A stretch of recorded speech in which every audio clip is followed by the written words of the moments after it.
Hey everybody, it's going to go over some Michael Turner work again of Fathom. And I know what you're thinking, like, oh, Michael Turner again, that's all this guy talks about. I know, that's right. Get used to it or just get out of here. I'm kidding. Don't leave. I know there's like only 15 of you guys that watch these videos, and I appreciate all of you. So just bear with me. It's a few more a few more issues of these. Then I'll move on of Michael Turner for at least a few months, a couple months. I don't know. Can't promise.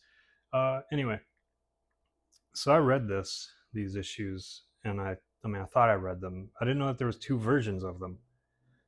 Uh, I went, and how I found out too is it's weird. Like I seen these covers before, but like just because you see different characters in another property or a title, it doesn't mean that they're going to be in the comic. I just thought that that's more covers for to make sales. In any case, uh, so how I found out about this was I was looking at about this like 20 years ago. But yeah, it has Adam Hughes, Joseph Michael Linsner, Michael Turner, um, Steve McNiven, and Dale Keown. He's in here too. And a lot of cool artists. And I always go back to this because I try to copy this stuff everyone and reread it every once in a while. I was like, which Wizard magazine did this come from? And I wanted to pick it up. Just like how I want to pick up these floppies because I don't know, it's kind of like nostalgic, and you see the commercials or advertisements in them, and I don't know, it's just cool. So I got this is one of the wizards I got, and it didn't contain that Michael Turner's basic how to draw, or what is that, basic training for Wizard magazine. Yeah, I didn't have that in there. And in fact, I think it might only be printed for that collection of basic drawing trainings. Um, but I'm still going to keep looking in the wizards. If anybody knows, let me know which wizard that, if it's in a wizard. But okay, so in here it said that Sara Pezzini is going to be in Fathom, and Lara Croft also in Fathom 12 to 14. And I don't know, when I read that, I was like, what? I didn't, they were in those issues? And because I got the definitive edition of Fathom. And like, this is the first page of this comic in here. But they cut out all the characters. And I mean, I'll go through as I flip through the pages, but they cut out all the characters. I didn't, so I didn't know that these guys were actually even written into the comic book. It was pretty trippy. But also, I thought I'd show these 4 pages because um, apparently, if you bought enough issues of issue 12, it, for depending on which comic stores, and if they bought a certain amount of issues, then Michael Turner, Top Cow team, would go to their store and do like a signing. It was a tour that they were doing. But anyway, this was a black and white 4 page kind of intro to issue 12 that they printed, but this one's color, I guess, for the definitive issue. They colored it up, and just thought I'd show the pages. I'm not going to read that. I don't know. I guess if you want to pause it and read it, then you can bring that up a little closer in case it's.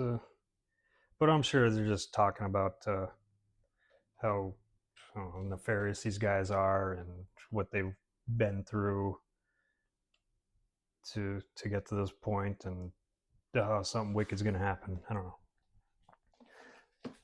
know. But okay, where was I? Yeah, let's just get into the comic. All right, so we got Cannon Hawk on his Cannon Hawk boat talking. He's basically kind of going over like all the stuff that um, Aspen has been through, the Fathom chick, and kind of catching up the reader on that's the possibly new to this series reader. And yeah, there's Aspen on vacation, with her friend. I forget her name. It's written in there somewhere probably. But okay, so then ask this guy. He's still talking. I mean, he's talking. These are word balloons. They're not thought balloons. So he's just talking to himself, or I think he's talking to himself because then it goes the very last thing he says before he gets ambushed by all these guys that are like looking at him in the water there. He goes, "Listen, enough about her," because he's talking about Fathom. He's like, "Listen, enough about her. Tell me about, like, you assume he's gonna say, tell me about you, or you know, who's he talking to?" Because like when they get it, when they attack him, he's looks like he's. I mean, unless that's supposed to be someone else, but I think that's this Barana guy. Um, Fathom's talking to her friend. She's a reporter. She's always trying to get information, but Fathom can't say it's top secret stuff. But anyway, so yeah, this guy, he's Barana. Yeah, Cannon calls him out. It's like, I thought you were dead, and then we get this guy. There's big bad Barana. It's like, no, and he's on the cover too. Uh, but anyway, yeah. So it's like, who was he talking to? Or was all I could think of is like maybe he was talking to himself, kind of like on the movies when right before they ask out somebody, they always practice it in the mirror or something, or before they go to a job interview, they practice talking to themselves. And anyway, that's all I could think of. That's just me trying to help out the writer, I guess. Um, so anyway, yeah, he gets them and he probably says some stuff that sounds threatening. And these guys are still on their vacation. Her friend wipes out, and then it cuts mid-page to, oh, there's someone else on the boat, but he couldn't have been talking to her because where was she when he got ambushed? Anyway, it is Lara Croft, none other than Tomb Raider herself. Uh, really pretty drawing, except it's kind of like an unfortunate. I guess you would call that a tangent. I don't know if that'd be considered a tangent, but her hair cuts right there, which makes her jaw look ultra sharp. Um, Fathom swimsuit issue. I should probably get this too. I don't have it. It's supposed to have been the earlier days when they were working on their straight to pencils to get scanned in, because you could see all that like pencil residue. You don't see that on the page until you scan it in, then it just picks it all up, makes it look fuzzy. In any case, and then we switch over to Sara Pezzini in her New York. This came out in 2000. Yeah, you could tell. So yeah, this is 26 years ago, and she's just talking to herself about criminals and why she's a cop, and then yeah, stereotypically gets mugged first scene in the book, and then she uses her Witchblade powers to put this guy out. She didn't kill him. That's a badass drawing. I don't know if you've seen a couple videos ago when I was doing a kind of a Witchblade draw along with Michael Turner's How To. Uh, I kind of did a something like this where the tendrils were coming at you, but they did not look this cool. Like he went more hair like whipping around with these, and else in the foreshortening, a lot more detail on the foreshortening, so it looks more 3D as it's coming at you. And man, that's an awesome face. I think at about this time, and a cool hand. Yeah, the clothes, the twisting of the from the torso to the pelvis area, like kind of twists. Like anyway, all that stuff really cool. I think at about this time is when I really, because my very first book, I got it right here. My very first book was this comic book right here. I got it in June of 2000. It says July, but I got it in June 2004. And this is a Jim Lee cover, but Turner was the penciler for it. And I thought this artwork was awesome. Like, I didn't know Michael Turner because I was out of comics for about 7 or 8 years before I picked this up, and I just thought the artwork was really cool. And there's basically like no hatching or cross hatching. There's like minimal hatching, like right there as an example, but no real cross hatching or anything. It was but anyway, so he drew the faces slightly different. Like I went back to his earlier work of Witchblade and Fathom, and the faces were kind of like longer. Like the nose was a little bit farther down from the eyes, and I don't know, it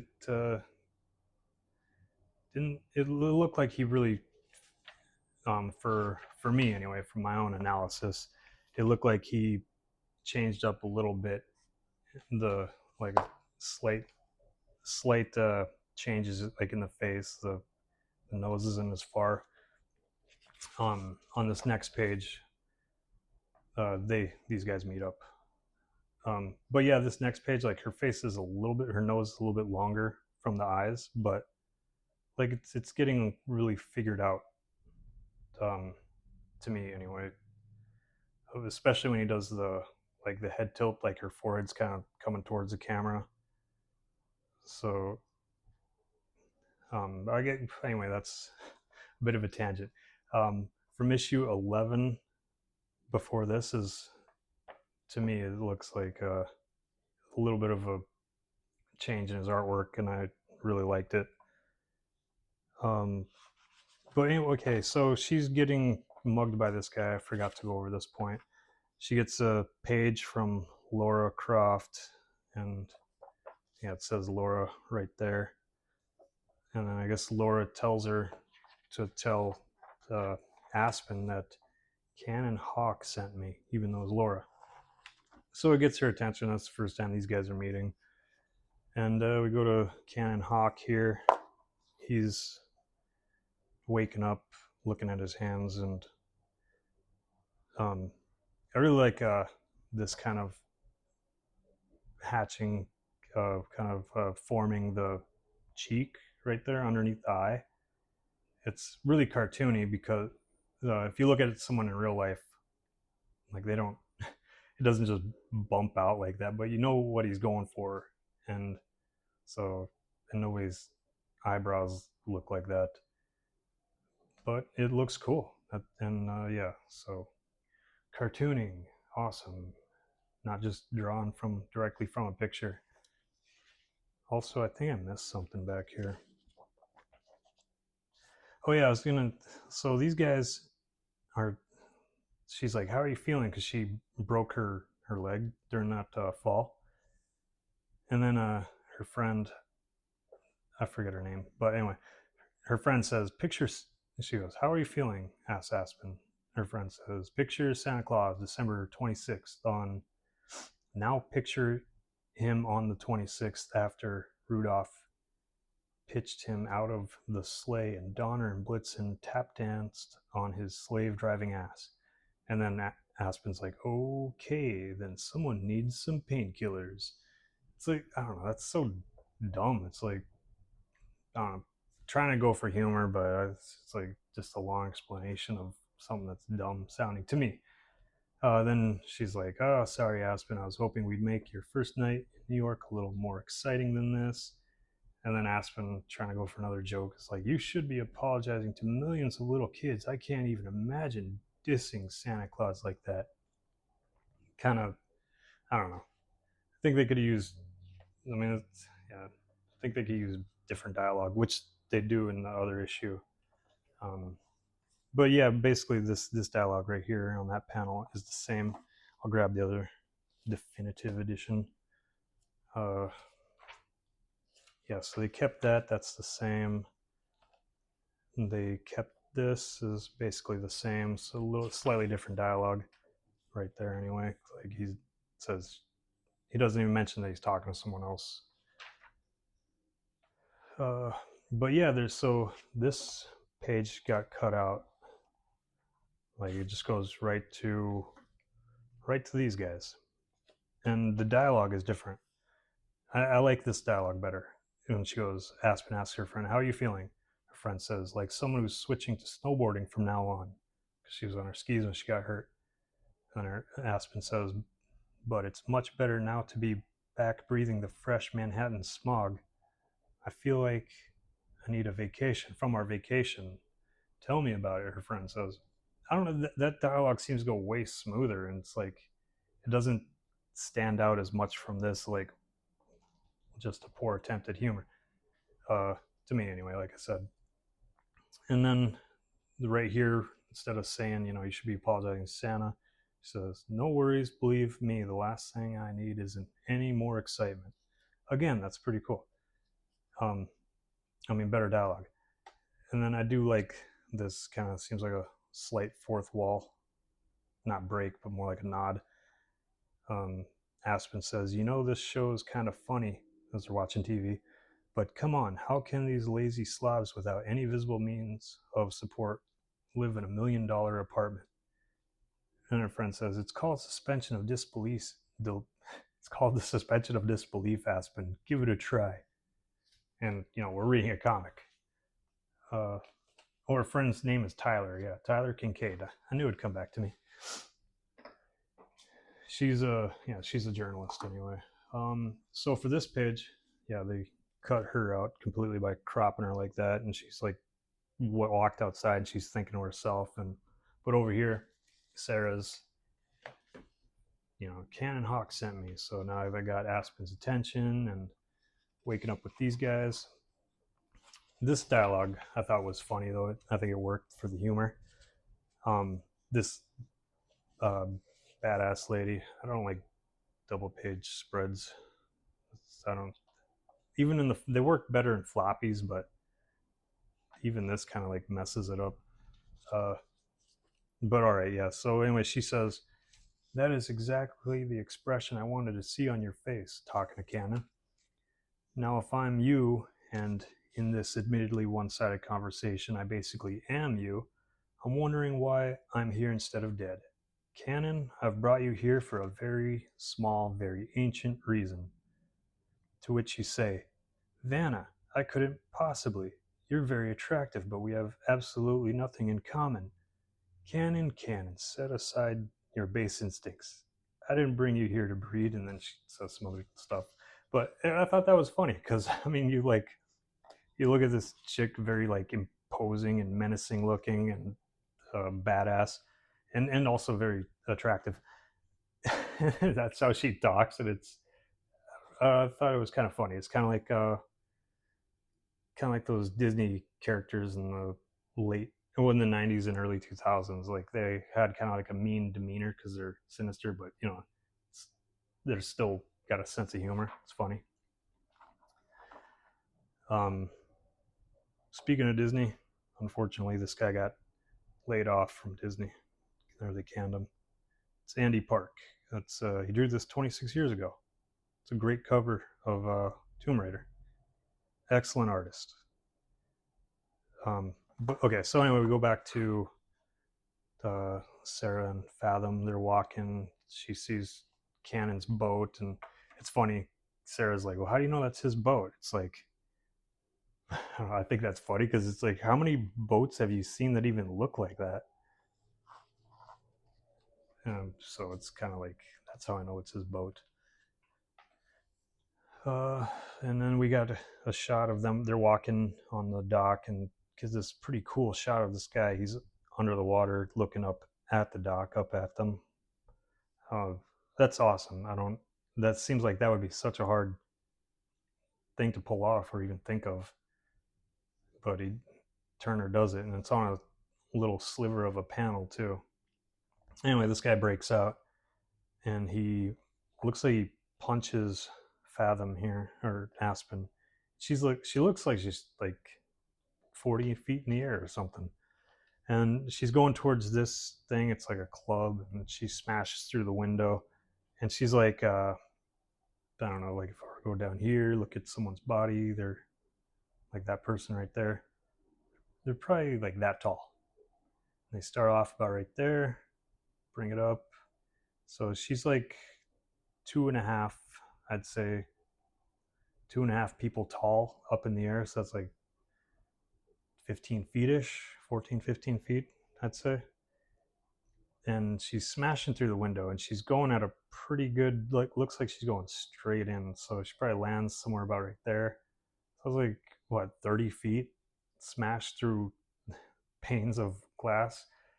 Okay, so anyway, I'm going on about that because of she's getting up, she's a little bit musked up, and okay, so this guy right here, what's with her? Too much to drink?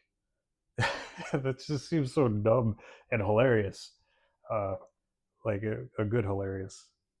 Because she's okay, she gets smashed through the window, goes 30 feet, she's like way up in the air, not much wrong with her, and she's getting up, and it's like, yeah, she had too much to drink.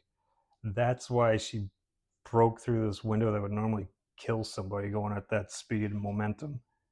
And then she gets back up because she had too much to drink. That that's so stupid. It's like, man, it would make me want to drink if I could do that. But that's a joke.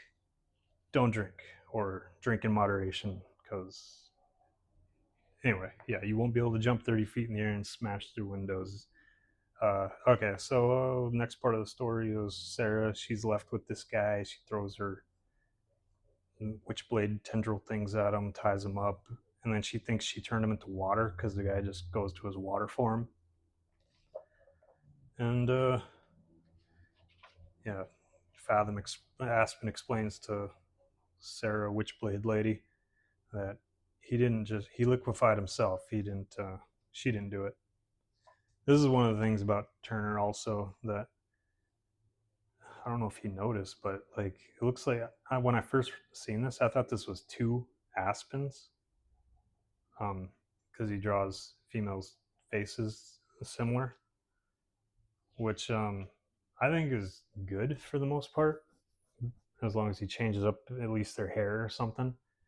But and because the makes attractive faces and they're cool to look at. But when someone has like a similar haircut and they're right next to each other, that's where it doesn't work for you. And it looks like they're watching some anime stuff, so they were, yeah, definitely aware of anime and manga, and then how that kind of took over comics anyway for as of late. Um, that's another conversation. But okay, so anyway, we get this badass scene of Barana and his guys just kind of standing around looking badass and menacing. Um, and this is one of the reasons also that I like getting these floppies is the letters page. Renee Gerlings, she's the editor, so she picks which letters to get printed. I thought they're all pretty good, and it seems like I don't know, it's almost like an issue of itself. Like they're having a fun time, and you'll see what I mean when I read this. She says, starts it off with, "Hey guys, I just had the best time reading Fathom letters. I don't know what's going on, but you guys are getting seriously funny. I got lots of art and hilarious letters. Sorry, but some of them I couldn't print. Dot, dot, dot. You know who you are. And I even got some poetry this time. Thanks for making me laugh. There were so many I wish I could have printed, but I only have so much space. So," and she goes into the letters. They're all pretty good. I actually like all of them. I read all of them. Um, this is the one she's talking about with the poetry, though. Seeing as I have entirely too much time on my hands, I've decided to write you a little poem. It goes, "Renee, Renee, bright as a summer's day. Of course, some days are cloudy, so they aren't very bright. Maybe I should be more specific. I don't want you to misunderstand me. I think you're very bright. You don't you didn't think I was insulting you, did you? Oh dear God, what have I done? I Oh, will she ever forgive me?" And he goes, "Well, that's what I've got so far. What do you think? I know the rhyming scheme is a little inconsistent, but anyway," he blobs off about some kind of funny stuff. And I thought that was kind of a funny poem because I don't know, it just seemed like nonsense. Uh, okay, then she says, "This may be my favorite letter. Poetry was a nice touch. It didn't have anything to do with Fathom, but I love the attention." But, yeah, and then there was this one quote. letter here about this kid. He's talking about of Namor and what's the other one from? Anyway, the Marvel and DC aquatic people and mermaids. He doesn't like any of them, but he likes Fathom. He thinks it's really cool. And anyway, in his PS, he goes, "I wouldn't mind seeing a story in Canada. The Vancouver coast is great for diving. A little cold though." And it says he's from Calgary, Alberta, Canada, which I don't know if Calgary is the coast, Vancouver coast, or by it. But anyway, he's saying, go to the Vancouver coast to do some diving if you do a storyline in Canada. And anyway, so this Renee, I don't think she really picked up on where he's from. Wow, she says that, wow, everyone wants Aspen in their town, huh? Well, Mike, you have to do an issue in Holland, Michigan then. Lake Michigan is really pretty. James, I hope you are enjoying the Grand Mucho crossover thingy. He's talking about this because it didn't come out yet. But anyway, it's like, okay, maybe they misprinted this, but it says he's from Calgary, Alberta, Canada. And then Renee's like, well, you got to go to Michigan now, Michael. It's like, the hell are you talking about? Lake Michigan, is that by Calgary? And then he was talking about the coast of Vancouver. Anyway, that was funny to me also. The funniest one is, okay, so this, I believe this girl's from Germany. No, maybe I don't know. It doesn't say where she's from, but it says email. Starts it off. Hi, Renee. I love Fathom. It's just one of the coolest books out there. Well, when it comes out, and then there's like a semicolon end parenthesis to make that winky face. And this came out in 2000, so I was still kind of getting used to how you make, because this was before emojis. You had to make the faces yourself with some kind of type. And then it goes, where is 11? Bunch of question marks. I also love Mike Turner. He is just one great artist. On March 28th, Mike had a chat with a website called Eruptor. I couldn't find it. I looked for it. If it's out there, somebody tell me. All right. And then she goes, I missed most of it. And then a sad face with the parenthesis and I don't even know what that's called, the two dots. All right. But I did get to see the ending, which was pretty exciting. Some lady asked Mike to take off his shirt, but he didn't?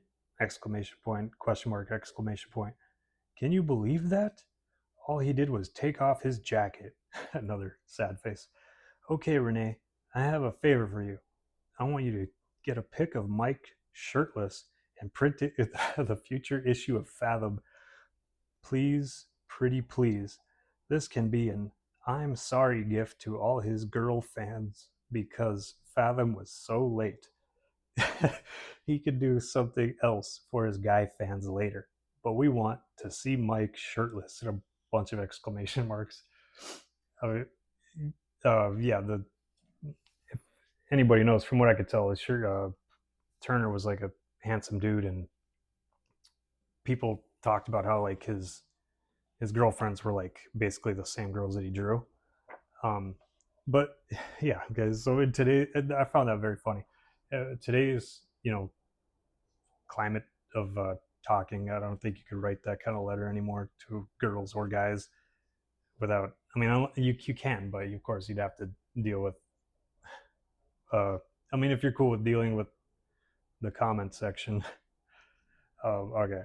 And then Renee replies, a bunch of laughing. Oh, sorry, Mike. I'll see what I can do. Maybe I can get someone to take a Polaroid or something. Bunch more laughing. Be careful what you ask for, Gene. Polaroids is another thing before everyone had cameras on their phones. I think the Polaroids is kind of coming back like vinyls are, right? Like there's always a little section in the store where Polaroids could still be bought. In any case, that's one of the reasons why I really like this. Oh yeah, there was one more. Yeah, the letter section, which not very many. Some comics are kind of bringing the letter section back. Like even in by this time, 2004. Going back here, there's no letter section. This is like an update of like what's coming out. But there's no letter section. There's commercials, and there's the end of the story for this issue. And that was just a few years later. This came out in 2000. But okay, and also this too. I don't think they do these anymore either. Like, so 2000 was like, you know, when comics are dying off pretty good, I guess, or supposedly, which it seems like a much more healthy market than what we have now. Um, they had a big comic tour to sign at all these places. There's like 30. I counted them. I think it's 31. Like that's pretty huge for comic books to be traveling and staying and all that money. They must have been making something when they were going, or yeah, making more money than what they do now to do something like that nowadays. From what I could tell, I mean, if they do, let me know. That'd be awesome. If Top Cow still makes some tours, um, but I think people do store signings, but it's like a one or two store event, and like that's basically it. All right, well, thanks for watching, everybody, and I'll catch you on the next one.